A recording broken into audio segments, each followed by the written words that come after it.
Existe la consigna de que Cantunilquín fue fundado por un sacerdote católico proveniente de Chemash en una fecha no precisada en los alrededores de 1840, que se estableció donde ahora está la plaza principal, que el pozo que utilizaron para abastecerse de agua se le conoció como Cabalché, situado en la esquina del parque, actualmente tapiado.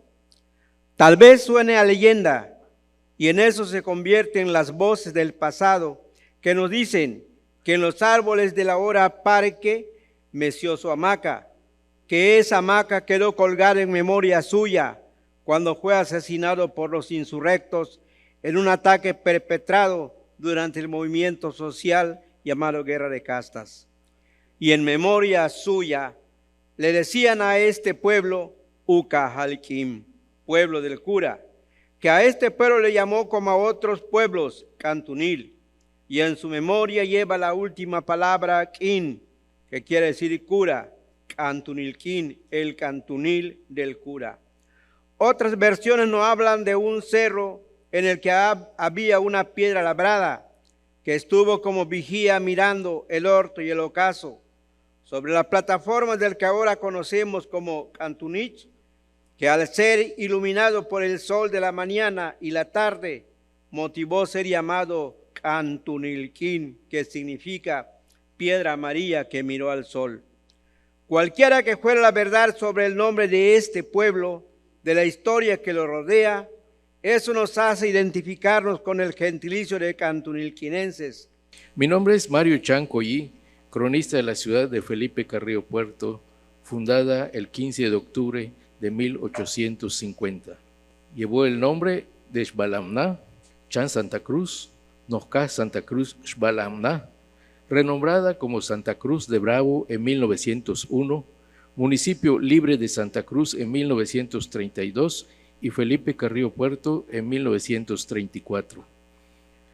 La llamada Guerra Campesina, Guerra Social Maya o Guerra de Castas inició en la madrugada del 30 de julio en la comunidad de Tepich. Corría el año de 1850, cuando el exmilitar José María Barrera, comandante general de los mayas tras el asesinato de sus líderes Jacinto Pat y Cecilio Chi, buscaba un nuevo refugio. Al pie de un frondoso árbol encontró un cenote. Refieren los historiadores que en el árbol, probablemente de cedro en maya se denomina Cuché, árbol de Dios, grabó una cruz. Tiempo después observó que alrededor de la cruz habían ofrendas, alimentos, bebidas, velas de cera, lo que confirmó la presencia de muchos mayas alrededor del cenote. Muy pronto entabló con ellos, con la astucia del ventríloco Manuel Nahuat, hicieron hablar a la cruz con un llamado para volver a pelear.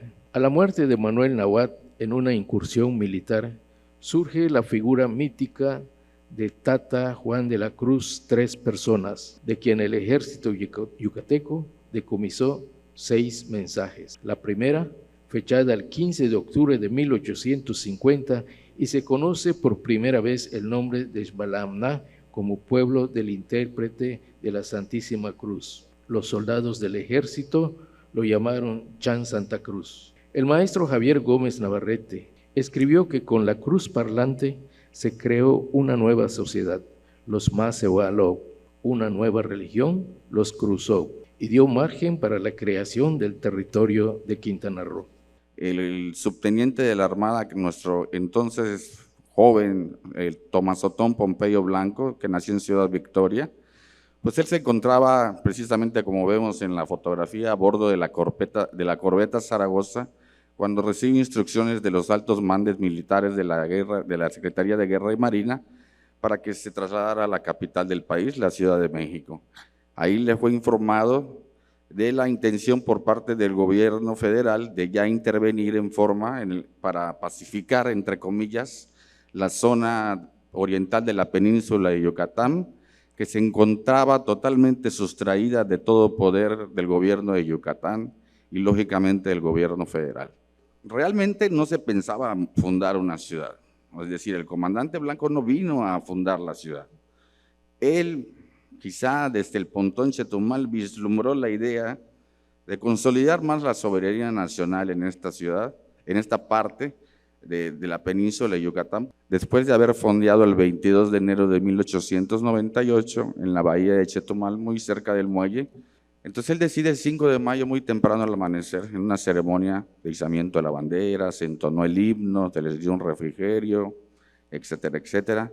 Él decide que el 5 de mayo de 1898 sea la fecha oficial del nacimiento, la fundación de esta ciudad cuya toponimia pues todavía estamos discutiendo. Primero fue un puesto de control militar, los primeros edificios que surgen de madera y láminas de zinc tipo galerones eran destinados a los navales.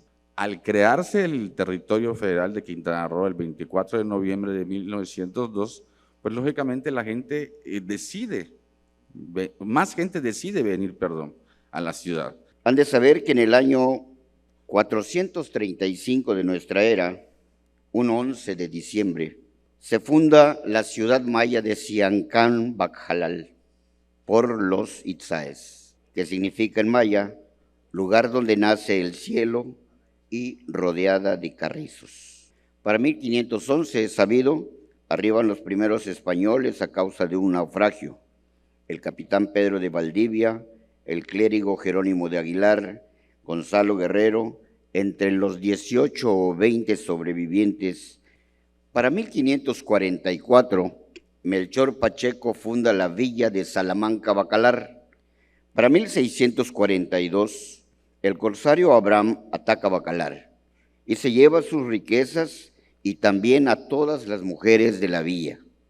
Para 1652, el corsario Abraham vuelve a atacar Bacalar y ejecuta como castigo públicamente en la plaza de la villa al mariscal Bartolomé Palomino.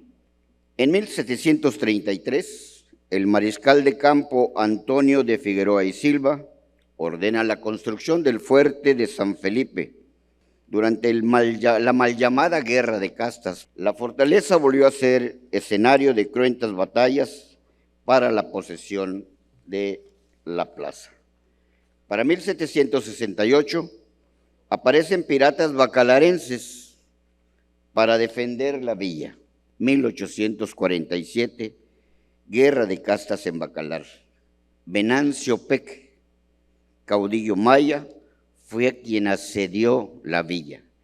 1901, siglo XX, llega el ejército mexicano, es recuperada por el general de la Vega. En 1902 es creado el territorio federal de Quintana Roo. En 1938 llega a Bacalar el ejército mexicano con la compañía fija para repoblarla. Y La Mujer es una ciudad que se fundó hace apenas 172 años, pero que tiene en el tiempo un pasado bastante interesante. Fue el primer lugar visitado por los españoles, y estaba ocupado por los mayas, había un santuario. Entonces, esa isla que los españoles se encuentran y donde comienza en sí la conquista de México, en 1517. Esa Isla Mujeres, como toda la costa oriental, como toda esa cultura conocida costa oriental, fue abandonada durante la llamada época de coloniaje español.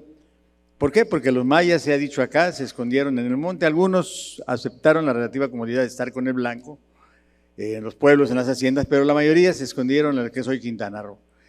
Y desde ahí continuaron practicando sus ritos y dejaron las islas y el litoral a la buena de Dios, ocupada por piratas, por esclavos que escapaban de Jamaica, de las Antillas.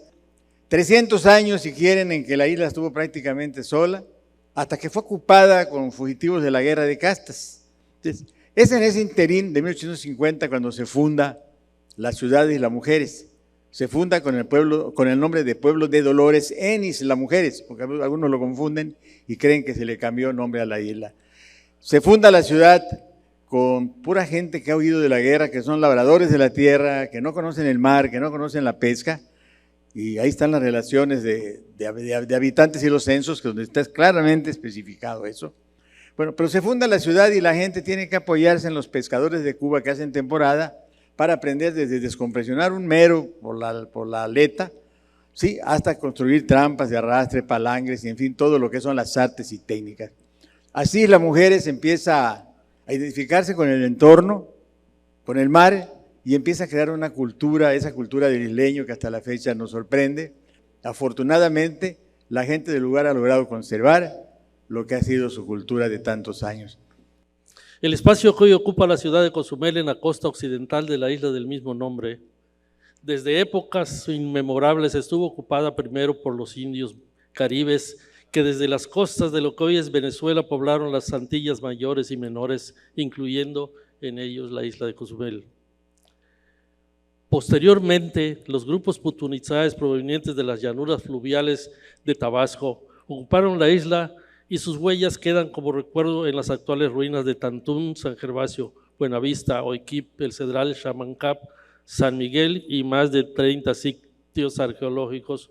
Con la llegada de los españoles a principios del siglo XVI, la notoria decadencia del otrora nuevo imperio maya dividido en numerosos cacicazgos se asentó y la isla que vivía la parte final de su preponderancia como santuario y punto de intercambio comercial vivió un acelerado despoblamiento que terminó con su total abandono en 1665. Las expediciones de los españoles que tuvieron origen en la isla de Cuba hacia el occidente iniciaron con Francisco Hernández de Córdoba en 1517, descubridor de Islas Mujeres, Cabo Catoche y Champotón. Le siguió Juan de Grijalva en 1518, quien fue el primer español en llegar a Cozumel el 3 de mayo de ese año, por lo que la llamó Isla de la Santa Cruz de la Puerta Latina.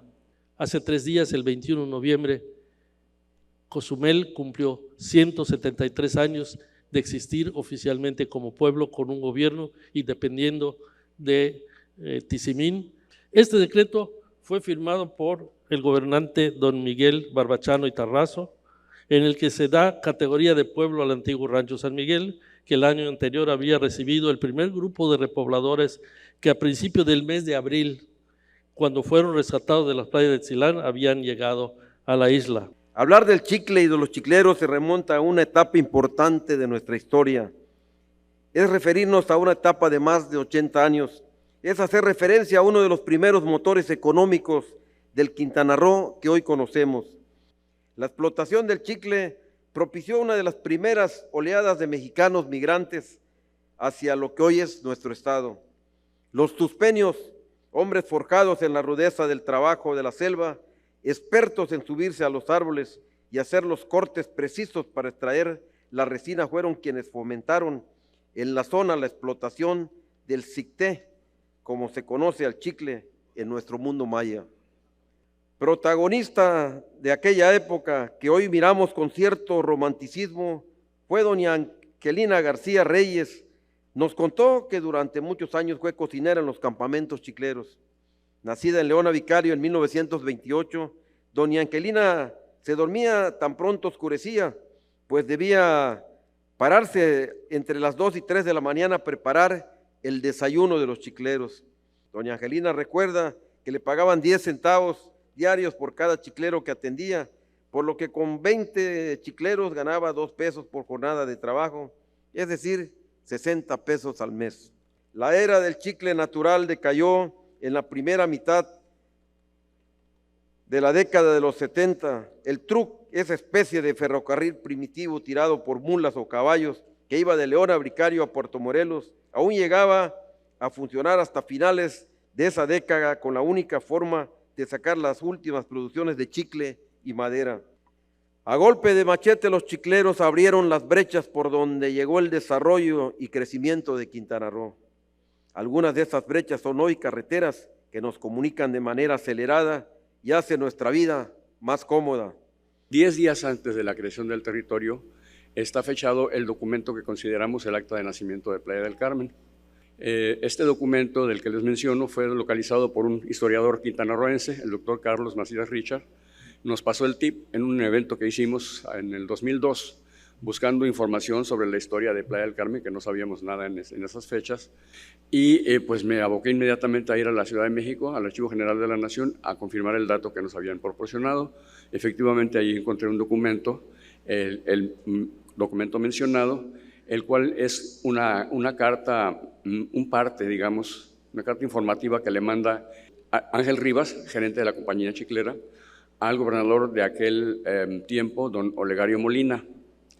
Le dice que, pues, gracias a la guarnición que recientemente fue colocada en Tulum, ya ellos se atrevieron a ordenar a sus chicleros que se movieran a trabajar un poco más hacia el sur de Puerto Morelos, pues para seguir explotando el chicle, que conforme iban avanzando, pues iba a ir buscando nuevas zonas de extracción, y que para que no tuvieran que regresar a Puerto Morelos con la carga, abrieron una brecha a una playa a la que le pusieron del Carmen. Ese documento es el más antiguo que hemos localizado, donde se menciona el nombre de nuestra ciudad, y es por eso que lo consideramos como, pues, la carta fundacional. Es así como surgió nuestra ciudad, en las mismas condiciones que surgió Puerto Morelos, un poquitito después, pues como base, campamento chiclero, en el cual pues los grupos de chicleros realmente permanecían medio año nada más, la época de la extracción de chicle, y después regresaban a sus lugares de origen. Pero en este caso de Playa del Carmen, pues poco a poco hubo chicleros que ya no quisieron regresar a sus lugares de origen y se quedaban ahí a esperar la próxima temporada.